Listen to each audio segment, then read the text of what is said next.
유통 공룡이라 불리는 신세계백화점 대구점이 오늘 개장해 아침부터 손님들이 몰려와 긴 줄을 서서 입장하는 진풍경이 벌어졌습니다. 신세계백화점 개장으로 주변에 심각한 교통 대란이 우려됐지만 시민들이 대중교통을 많이 이용하면서 큰 혼란은 없었습니다. 대구시가 2025년까지 1,600억 원을 투자해 신천을 생태와 문화, 관광자원으로 만들겠다는 이른바 신천 프로젝트를 발표했습니다. 간호사가 24시간 간호를 전담하는 간호간병 통합 서비스가 경북대학교 병원에서 시범 도입됐습니다. 효과와 문제점 알아봅니다. 시청자 여러분 안녕하십니까? 대구 경북 소식 전해드립니다. 대구의 유통시장을 재편할 신세계백화점이 오늘 동대구 복합환승센터에 문을 열었습니다. 기존 업체들과 차별화된 백화점 구성으로 앞으로 치열한 유통 전쟁을 예고하고 있습니다. 이로써 우리나라 3대 백화점 모두 대구에 진출하게 됐는데요. 전국 유일의 향토백화점과 주변 소상공인에게는 큰 타격이 예상되고 있습니다. 권윤수 기자가 보도합니다. 아침부터 손님들이 몰려와 수백 미터 줄을 이루고 있는 신세계백화점 대구점. 정유경 총괄사장이 참석한 개장식 이후 백화점의 문이 열리자 손님들이 물밀듯이 밀려들어옵니다. 연면적 33만여 제곱미터에 입점한 매장만 700여 개. 신세계 센텀시티에 이어 세계 두 번째로 큰 백화점을 찾은 소비자들은 호기심을 감추지 못했습니다. 여기가 처갓집인데 오늘 날짜도 여기 오픈 날이랑 맞고 해서 들려봤어요. 되게 색다르고 재밌네요, 와서. 층층마다 상품을 구분해 진열하는 고정관념을 깨고 다양한 상품군을 섞어 진열한 점이 눈에 띄었습니다. 백화점 한 복판에 미디어 타워를 설치해 색다른 볼거리를 제공하고 있고 이른바 전국 맛집들이 대거 입점했습니다. 또 지역 최초로 대형 아쿠아리움이 들어섰고 야외 테마파크가 조성돼 어린 자녀를 둔 가족들을 겨냥했습니다. 저희 대구 신세계는 먹거리, 놀거리, 즐길거리를 한꺼번에 쇼핑과 함께 즐길 수 있는 복합 문화공간으로 만들었습니다. 신세계백화점의 등장으로 지역 유통업체들 간 경쟁이 더욱 치열해졌고 특히 전국 유일의 향토백화점, 대구백화점이 위기를 맞았습니다. 대형 업체들은 전국을 대상으로 하는 업체들은 상대적으로 조금 경쟁력이 있는 반면에 지역의 대구백화점이라든가 지역 업체들은 상대적으로 좀 약한 그런 측면이 있는데 유통 공룡 신세계백화점의 등장으로 소비자들의 선택권은 넓어졌지만 기존 백화점들과 주변 소상인들의 타격은 불가피해 보입니다. MBC 뉴스 권윤수입니다. 초대형 백화점이 문을 열면서 교통대란이 가장 큰 걱정이었는데 막상 뚜껑을 열고 보니 사흘 전 복합환승센터 개장 때와 달리 큰 혼란은 없었습니다. 대중교통, 특히 지하철 이용객이 많았던 덕분입니다. 도성진 기자입니다. 개점을 앞두고 인도위는 인파로 가득하지만 도로는 한산합니다. 하늘에서 본 동대구역 내거리와 주변 도로도 신호 한두 번이면 통과할 수 있어 평소와 다르지 않습니다. 이틀 전에 개점하고 오늘 이제 정식 오픈이죠. 네. 개점했는데 현재 상태는 별 불편이 없습니다. 지금 차라리 오늘이 덜 복잡한 것 같습니다. 어느 정도 교통 정리가 돼서 있습니다. 길게 늘어선 택시 행렬도 없고 지하 주차장에도 빈 공간이 많습니다. 가까운 거리는 걷는 사람이 많아 횡단보도는 복잡하고 버스 승강장도 붐빕니다. 백화점 안 인파에 비해 주변이 한산한 이유는 지하에 있었습니다. 지하철 1호선과 바로 연결된 지하 통로를 따라 승객들이 무리를 지어 들어갑니다. 오늘 같은 날은 차를 가져오면 안 되고 지하철 타고 오셔야지. 당연하지. 오늘 오후 4시 기준 지하철 동대구역 하차 인원은 2만 4천여 명으로 지난주에 비해 3배 이상, 어제와 비교해선 2배 이상 급증했습니다. 너무 복잡하니까 다음에 사전 들은 바로 너무 복잡하다고 아예 가져가지 말라고 해가지고요. 차 안 갖고 오시길 잘했어요. 잘한 것 같아요. 앞으로도 예, 계속 그냥 대중교통 이용할 생각입니다. 시민들이 적극적으로 대중교통을 이용한 것에 비해 아직 주변 시설은 미흡합니다. LED 등 실시간 교통 상황을 알 수 있는 시설은 아직 준비되지 않았고 입간판과 현수막 몇 개만 설치됐습니다. 성동 고가차도 등 새로 생기거나 확장된 도로에 홍보가 부족하고 동대구역 앞 고가교 공사도 10달 이상 남아 출퇴근길과 주말 혼잡은 당분간 불가피할 전망입니다. MBC 뉴스 도성진입니다. 대형 백화점 등장에 대구와 가까운 경주와 포항 등 중소도시에서는 상권 위축 걱정이 나오고 있습니다. 당장 상권 잠식이 크지는 않겠지만 지역 소비 기반 확충은 필요하다는 분석입니다. 임재국 기자가 보도합니다. 동대구의 복합 환승센터에 이어 테마파크 등이 들어서는 대형 백화점이 문을 열었습니다. 쇼핑과 외식, 여가 활동을 한 곳에서 해결할 수 있어 소비자들의 관심이 높습니다. 반면 경북 중소도시의 소상인들은 지속적인 불황 속에 지역 상권이 크게 잠식될 수 있다며 우려하고 있습니다. 교통 요충지에다가 만들어서 많은 사람들이 완스톱 쇼핑을 할 수 있고 식품부터 없는 게 없이 이 소상공인들이 할 수 있는 그런 업종들이 다 거기에 갖추어서 하기 때문에 저희들로서는 대항력이 전혀 지금 갖추질 못하는 입장입니다. 전문가들은 대도시의 대형 유통점이 문을 열어도 지역과 연령별로 소비 패턴이 달라 지역경제 유출 효과는 크지 않을 것으로 보고 있습니다. 오히려 교통망이 좋아지면서 지역에 들어오는 관광객이 늘어난다며 전략적인 상품 개발과 활성화 방안이 필요하다고 밝혔습니다. 우리 지역에 그런 대규모 쇼핑센터가 됐건 고급 명품관이 됐건 면세점이 됐건 이런 소비 기반이 확충이 돼야 관광객도 유치했을 적에 세수도 확보가 될 것이고 신중하게 업종도 전환을 하고 요즘 패러다임 변화해야 되는 거에 대해서 좀 더 적극적으로 궁리하고 침체가 이어지는 지역 경제 활성화를 위해 상인들은 물론 행정기관이 힘을 모아 상권 변화에 따른 체계적인 분석과 대응책 마련이 절실합니다. MBC 뉴스 임재욱입니다. 대구 도심을 가로질러 흐르는 신천을 생태와 문화 그리고 관광 자원으로 만들겠다는 이른바 신천 프로젝트를 대구시가 발표했습니다. 2025년까지 1,600억 원을 투입하기로 했는데요. 어떤 점들이 달라지는지 윤영균 기자가 취재했습니다. 신천에서 가장 많이 달라지는 점은 신천 하수처리장에서 정화한 방류수 대신 낙동강물이 흐르게 된다는 점입니다. 대구시는 낙동강에서 매일 13만 톤을 끌어와 대명천에 2만 5천 톤, 성당못에 5천 톤을 공급하고 나머지 10만 톤을 신천에 흘려보낼 예정입니다. 신천이 금호강과 만나는 만큼 금호강 수질 개선에도 도움이 될 것으로 대구시는 기대합니다. 이렇게 자연수를 가져와서 도시마천을 통해서 금호강으로 하게 되면은 금호강 수질 개선에 기여하기 때문에 오염 총량제의 여분을 확보할 수가 있습니다. 김광석 다시 그리기 길에서 바로 신천으로 갈 수 있는 길이 100m, 폭 50m의 신천 녹도라는 공간을 만드는 한편 이곳에 신천의 마스코트로 떠오른 수달을 이용한 신천 수달 생태관을 조성하는 등 각종 관광 자원도 개발할 예정입니다. 신천 도심 구간에는 공공 와이파이를 설치해 스마트폰으로 신천과 주변 문화를 안내하는 한편 이른바 헬스케어 서비스도 제공할 예정입니다.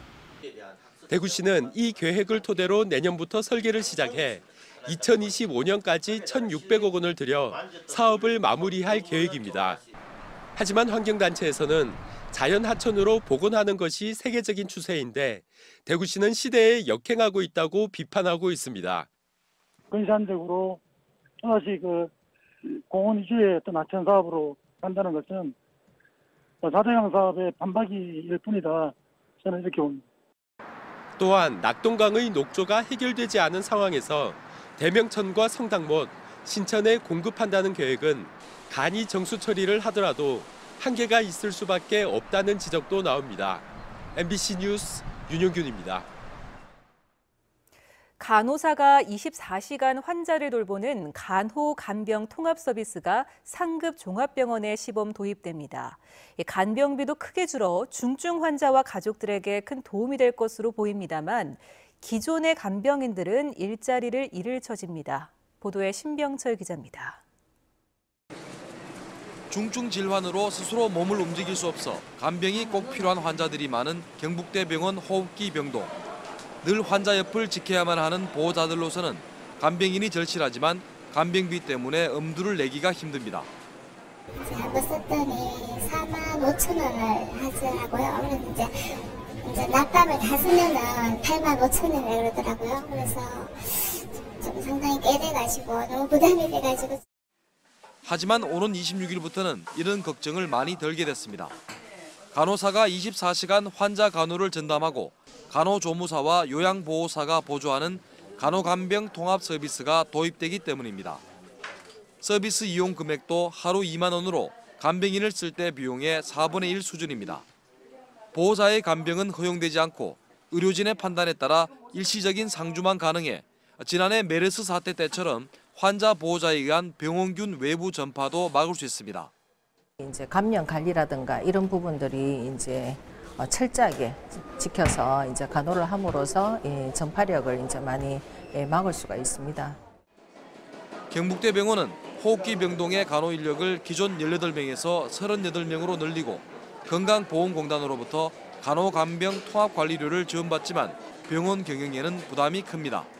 환자나 보호자의 수가를 올리는 것보다는 국가적인 차원에서 이 제도를 운영하는 병원에 지원을 해줘야 되지 않을까 그렇게 생각하고 있습니다. 보건복지부는 내년까지 지방과 공공병원을 중심으로 단계적으로 서비스를 확대하고 2018년부터는 전체 의료기관으로 확대할 계획입니다. 간호간병 통합 서비스가 확대되면 환자와 보호자에게는 큰 도움이 되지만 만성적인 간호 인력 부족 현상을 가중시키고 기존의 간병인이 일자리를 잃는 등 적지 않은 부작용도 예상돼 관계당국의 철저한 대책 마련이 필요합니다. MBC 뉴스 신병철입니다. 포항 영일만항이 개항한 뒤 대형 선박 운항이 늘어나면서 어업행위가 제한됐는데요. 여기에다가 어구 훼손과 또 선박 충돌까지 자주 발생해 소형어선들은 그야말로 목숨 건 조업을 하고 있습니다. 장성훈 기자입니다. 지난 2011년 영일만 앞바다에서 대게를 잡던 우리어선과 러시아 화물선이 충돌해 어민 2명이 숨지거나 실종됐습니다. 어두운 새벽에 난 사고로 지난 2009년 영일만항 개항 등으로 대형 선박의 입출항이 늘면서 어선과 충돌하거나 어구가 훼손되는 일이 잇따르고 있습니다. 피해가 갈수록 커지자 영일만 앞바다에서 소형 어선을 타고 조업하는 어민 200여 명은 포항지방해양수산청을 항의 방문했습니다. 돌문어와 오징어 등이 많이 잡히는 황금어장이 지난 1988년 교통안전 특정해역으로 지정되면서 어업행위가 제한돼 대형 선박을 피해가며 목숨 건 조업을 하고 있다는 겁니다. 이래 작업을 하게 되면 막 옵니다. 오고 가고 막 합니다. 양쪽 다 그렇습니다. 그럼 안 잘라고 왜 갑니까? 내가 살아야지. 살고 봐야 되거든요. 여기에다 2009년에는 어장이 입출항 경로의 중앙선 역할을 하는 추천 항로로 고시돼 조업이 더욱 어렵게 됐다며 어업 피해 보상을 요구했습니다. 이 여장은 우리 여장이 아니고 큰 배 다니는 길밖에 안 됩니다. 사고와 비밀이 생기니까 이제 이건 생명의 위협을 느끼게 되는 거예요.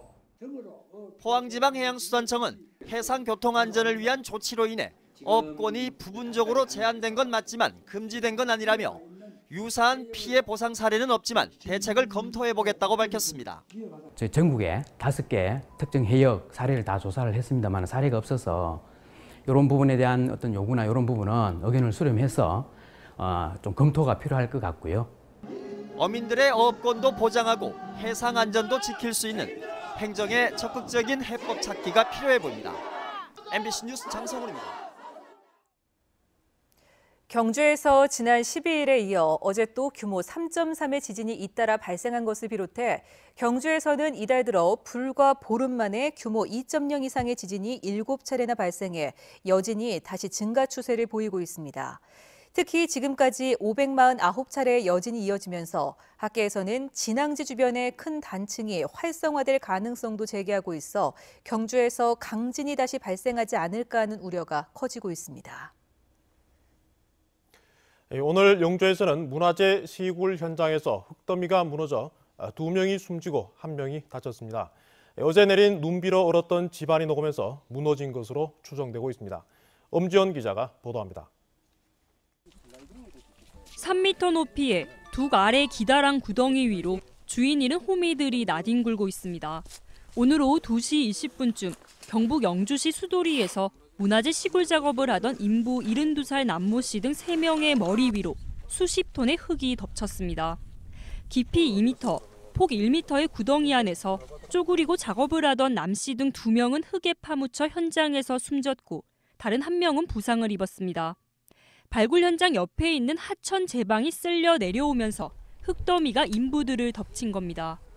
전날 내린 눈으로 얼었던 시굴 현장의 땅이 한낮 기온이 풀리면서 녹자 지지력이 약해진 것으로 추정되고 있습니다.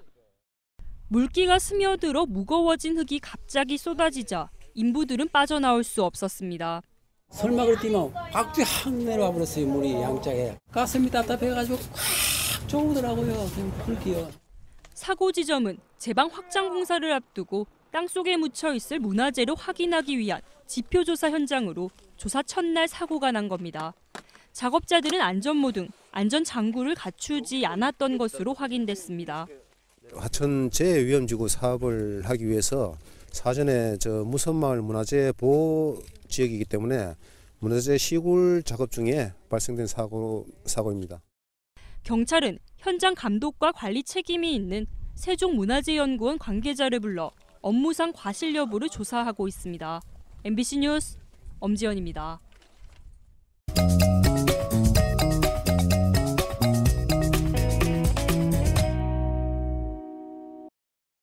동네 한 바퀴 오늘은 대구시 남구 봉덕동에 나와 있는데요. 이곳에서는 남구청과 또 각급 자원봉사단체자들이 함께 희망 보금자리 10호점 입주식이 열리고 있습니다. 너무너무 마음에 듭니다. 네. 완전히 구조를 바꿨어요.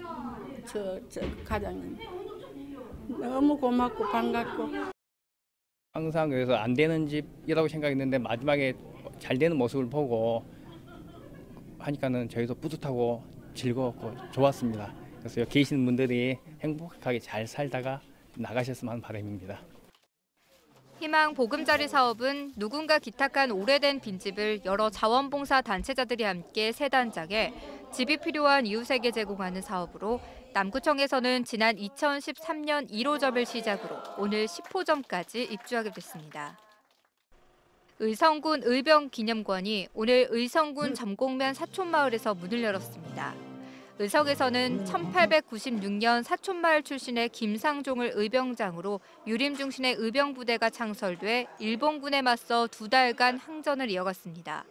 당시 일본군은 의병장을 배출한 마을에 대한 보복으로 사촌마을에 방화를 해 만치당을 제외한 기와 집수 100채가 수실되기도 했습니다. 달성군 현풍면 신길이 경로당 준공식이 오늘 마을 주민들과 각계 관계자들이 모인 가운데 열렸습니다. 오늘 준공된 신길이 경로당은 올해 4월부터 2억 4천만 원의 공사비를 들여 연면적 145.5제곱미터 지상 1층 건물로 완공됐는데 앞으로 마을 어르신들의 여가 활동과 정부 교류회장으로 활용될 것으로 보입니다. 예천 곤충나라 사과 테마파크가 효자면 백성리의 문을 열고 본격적인 운영에 들어갔습니다. 사과 테마파크는 사과 홍보관, 오토 캠핑장, 순환 산책로, 물놀이장 등을 갖추고 있고 곤충 엑스포 기간 중 임시 개장을 통해 캠핑족들에게 미리 선을 보인 바 있습니다. 동네 한 바퀴 이시정이었습니다. 더불어민주당 김부겸 의원은 오늘 페이스북에 올린 문재인 전 대표에게 드리는 글을 통해 개헌이 우리가 정권 교체에 성공하는 것은 물론 정치 교체까지 이룰 수 있는 길이라며 문 전 대표가 대한민국과 민주주의 발전을 위해 개헌에 앞장서 주기를 진심으로 부탁한다고 호소했습니다. 김 의원은 개헌의 필요성을 강조하고 있지만 문재인 전 대표는 현 시점에서 개헌 논의는 시기상조라는 입장을 고수하고 있습니다. 대구시 지방분권협의회는 오늘 경북대학교 글로벌 플라자에서 대한정치학회와 공동으로 지방분권 발전 방안 세미나를 열고 오늘 세미나에서 나온 내용을 토대로 내년도 지방분권 추진 계획을 수립하기로 했습니다. 한편 지방분권 시민의식 조사 결과 현행 행정 운영 체제가 중앙 중심적이라는 응답이 70.9%, 지방분권의 강화 필요성에 대해 61.2%가 필요하다고 응답했습니다. 대구에서 3대 가족 9명이 각각 1억 원씩을 기부해 아너 소사이어티에 가입했습니다. 대구 사회복지공동모금회에 따르면 최근 익명을 요구한 사람이 전화를 걸어와 가족 9명이 모두 각각 1억 원씩 기부하겠다고 밝혔는데 9명 동시 가입은 전국에서 처음입니다. 대구에서는 지난해 고 정희진 경동기업 대표이사 가족 5명이 한꺼번에 아너 소사이어티 회원으로 가입하기도 했습니다. 2016 대구 경북 올해 기자상 시상식이 오늘 대구 MBC 7층 문화원에서 열렸습니다. 오늘 시상식에서는 대구 MBC 조재한 이동삼 기자가 누리과정 예산 편성과 소규모 학교 통폐합 밀어붙이기 등 대구 교육계의 구조적 문제점을 심층 취재해 보도한 교육수도 대구의 허상이 방송 취재 부문 우수상을 수상하는 등 방송과 신문의 취재, 기획, 영상 편집 등 각 부문에서 뛰어난 성과를 올린 기자들이 수상의 영광을 안았습니다. 우리복지 시민연합은 사립학교 교사 채용 과정에서 거액을 받은 혐의로 2개 재단 관계자 7명이 구속된 데 대해 대구시 교육청은 사립 중등교원 임용시험을 의무 규정으로 하는 조례를 제정할 것을 촉구했습니다. 사립학교 교직원 인건비 전액을 세금으로 지원하고 있는데 대구 46개 사학법인 가운데 23개 법인만 임용시험 일부를 교육청에 위탁하고 있다며 이같이 주장했습니다. 대구 환경공단에 따르면 올해 1월부터 11월까지 공공하수처리장 6곳 가운데 4곳의 유입하수의 평균 BOD, 즉 생화학적 산소 요구량이 설계 기준을 초과했습니다. 북부 하수처리장의 경우 유입 수질은 BOD가 평균 1리터에 204.5mg으로 설계 기준을 36.3% 넘어서는 등 신천과 지산, 서부 하수처리장 모두 설계 기준을 넘어섰습니다. 대구지방환경청은 이는 제조업체나 가정에서 방류하는 오폐수에 오염물질이 많이 포함됐기 때문으로 분석했습니다. 뇌물수수와 정치자금법 위반 혐의로 기소돼 최근 항소심에서 징역 4년 3개월을 선고받은 심학봉 전 새누리당 의원이 직무 관련성이나 대가성이 없다며 대법원에 상고했습니다. 대구 경북 소식이었습니다.